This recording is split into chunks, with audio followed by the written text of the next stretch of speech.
여러분 안녕하십니까? 뉴스플러스 시작합니다.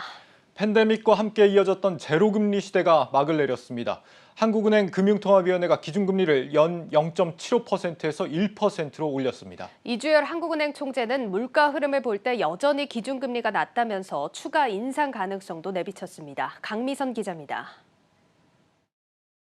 글로벌 공급 차질 등에도 성장세를 꾸준히 이어가고 있는 가운데 물가 상승 압력은 당초 예상보다 크게 확대될 것으로 내다보이는 점, 그리고 금융 불균형 누적 위험에 유의할 필요성이 여전히 높다는 점 등의 판단에 따라 기준금리를 0.25%포인트 인상하였습니다.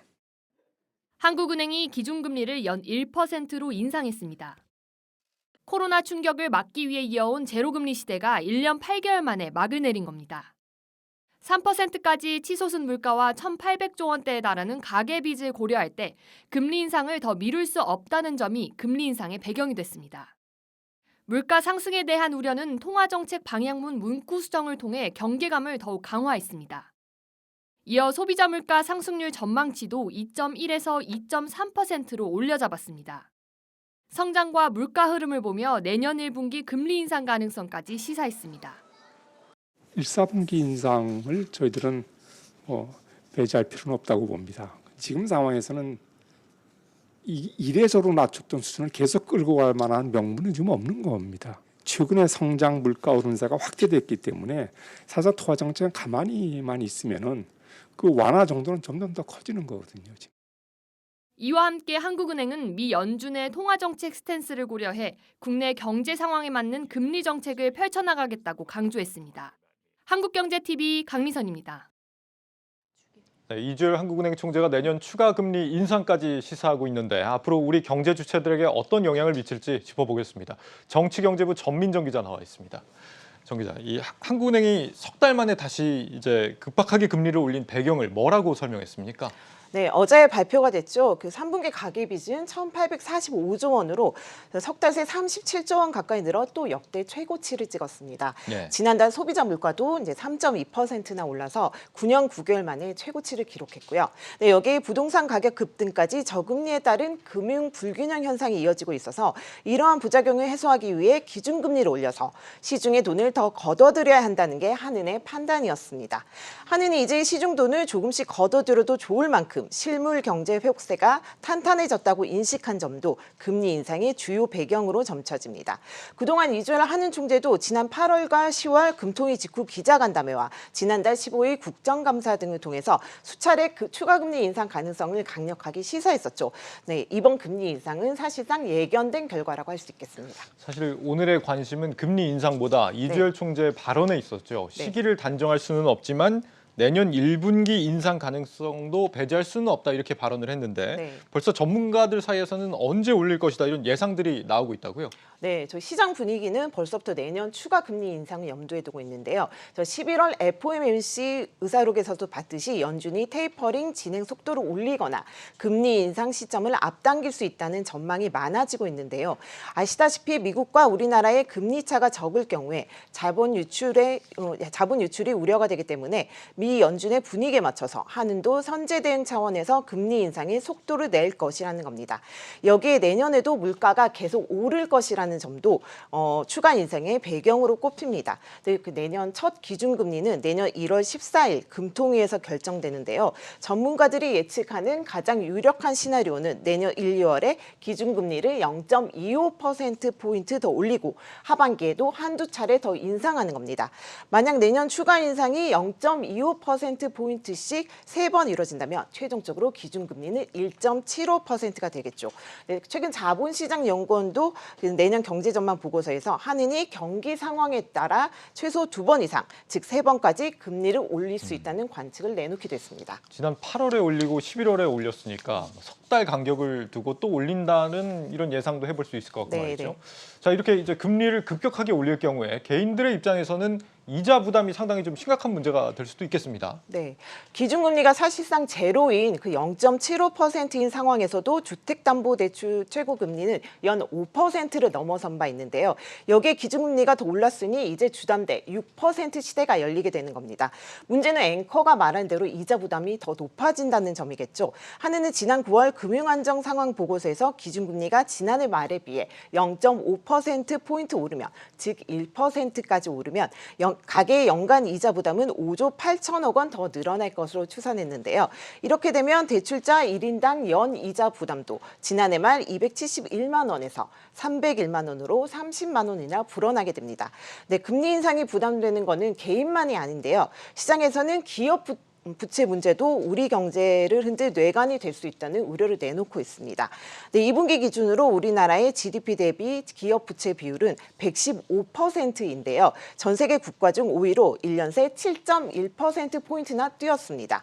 이렇게 기업의 부채 비율이 높은 상태에서 금리마저 오르게 된다면 기업들이 내야 할 이자 비용 부담이 커져서 자금난으로 이어질 수밖에 없습니다. 또 그래서 재무 구조가 부실한 한계 기업들의 줄도산 가능성까지 나오고 있는 상황입니다. 이 대출금리 면에서는 부담으로 작용하겠습니다만 예금금리 면에서는 또 이득이 되지 않을까 싶은데 당연히 예금금리도 앞으로 오르겠죠? 네, 맞습니다. 네, 한마디로 정리해 드리자면 지금 예금 통장을 가입하면 손해라는 겁니다. 이번 기준금리 인상으로 은행 예금금리도 오릅니다. 예. 그동안 대출 총량 규제 여파로 대출금리가 빠르게 올랐지만 예금금리는 더디게 올라서 은행들의 예대금리 차가 11년 만에 최대치로 커졌는데요. 찔끔 오르는 예금금리에 대한 소비자들의 불만이 커지면서 결국 금융당국이 은행에 수신금리 현실화를 해라 이렇게 압박하기 시작했고 은행들이 이를 수용하게 된 겁니다.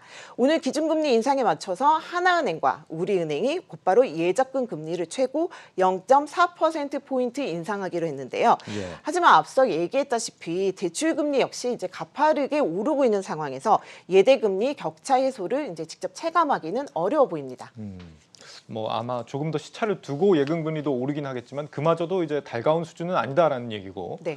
금리를 너무 빠르게 올리면 경기 측면에서는 좀 위축이 될 수밖에 없겠습니다. 한국은행도 앞으로 금리를 올릴 때 이런 부분들을 좀 고민하지 않을 수 없겠는데요. 네, 맞습니다. 너무 빨리 돈을 걷어들이게 되면 아무래도 경기 회복이 더뎌지게 됩니다. 네, 일각에서는 이번 인상 이후 내년부터는 인상 속도를 조절하자는 주장에 더욱 힘이 실릴 것으로 관측되는 이유도 여기에 있는데요. 앞서 국책연구기관인 한국개발연구원에 이어 현대경제연구원도 급격한 금리 인상은 자칫 살아나고 있는 경기를 침체시킬 수 있다며 한은의 속도 조절을 주문하기도 했습니다. 특히 올해 한 차례 기준금리 인상에도 집값이나 가계비 급등세가 잡히지 않자 최근 민관 연구기관과 학계를 중심으로 가계부채 안정화 수단으로서의 금리 적정성에 대한 논란까지 나오고 있는 상황입니다. 네, 또 단계적 일상 회복 이후에 확진자가 급격히 늘어나면서 경제적 불확실성이 커졌다는 점도 한은의 고심을 깊게 하고 있는데요. 네, 관련해서 전문가 인터뷰 함께 들어보시겠습니다. 네. 내년에는 경기가 2분기 이후에는 저는 많이 둔화될 거로 보고 있기 때문에 이제 뭐 내년 상반기 초에 한 차례 정도 인상하고 그칠 거로 보고 있습니다. 한은에서 물가뿐만 아니라 경기를 봐야 되니까. 네, 금통위원이 총 7명인데요. 그중 5명이 통화 긴축을 선호하는 매파로 분류되고 있습니다. 그리고 이번 금통위에서 한 명만이 소수 의견, 즉 금리 동결하자 이런 의견을 낸 만큼 금리 인상 기조는 당분간 이어질 것으로 예상되는데요.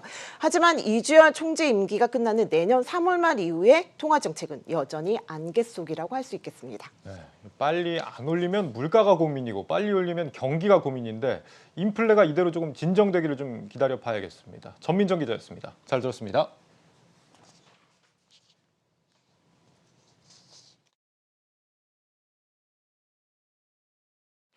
네, 이번 기준금리 인상으로 서민들의 주거비 부담은 더 커지게 됐습니다. 특히 늘어나는 대출 이자 부담은 주거 양극화를 더 부추길 것으로 우려가 되는데 이미 소득 격차가 주택 보유의 격차로 이어진 상황에서 해소가 쉽지 않아 보입니다. 홍원표 기자입니다. 문재인 정부 들어 집값이 크게 오르면서 집을 가지지 못한 사람들의 불만이 많아졌습니다. 벼락거지와 같은 자주 섞인 부동산 신주어들이 만들어지면서 주거 사다리가 무너졌다는 평가도 나왔습니다. 실제로 문재인 정부 4년간 주거 양극화는 깊어졌습니다. 2017년부터 2020년까지 수도권 주택 자가 보유율을 살펴보니 저소득층은 35.9%에서 33.1%로 떨어진 반면 고소득층은 66.4%에서 68.6%로 오히려 증가했습니다. 중소득층은 비슷한 수준을 유지했는데 결국 돈 있는 사람들만 집을 샀다는 이야기입니다. 우리나라의 주택 보급률은 이미 100을 넘었지만 정작 무주택 서민들은 집을 살 수 없었습니다. 집값이 가장 많이 오른 서울은 자가 보유율이 42.9%에서 42.2%로 떨어졌습니다. 문제는 앞으로도 주거 양극화 극복이 쉽지 않다는 겁니다. 주거 양극화가 벌어진 이유가 주택 가격 상승인데 그 가격을 감당할 수 있는 것은 고소득층이 대부분입니다. 보유 현금이 적은 서민들은 이미 치솟은 집값이 부담이고 강력한 대출 규제와 연이은 기준금리 인상으로 대출받아 집을 사는 것도 점점 어려워지고 있습니다. 단순하게 저소득층에 대한 지원이나 고소득층에 대한 규제 강화를 바라보는 게 아니라 처음부터 지금 시장의 주택 수요를 어떻게 맞춰갈 것인지, 시장에서 필요로 하는 주택 공급 수요를 얼마나 단기에 충족시킬 수 있는 것인가, 이런 부분에서 문제를 바라볼 필요가 있습니다. 전문가들은 주거 양극화를 해결하기 위해서는 충분하고 빠른 주택 공급이 필수적이고 2030 세대나 신혼부부, 저소득층에 한해서는 대출 규제를 더 완화해 주는 것이 현실적인 방법이라고 조언했습니다. 한국경제TV 홍원표입니다.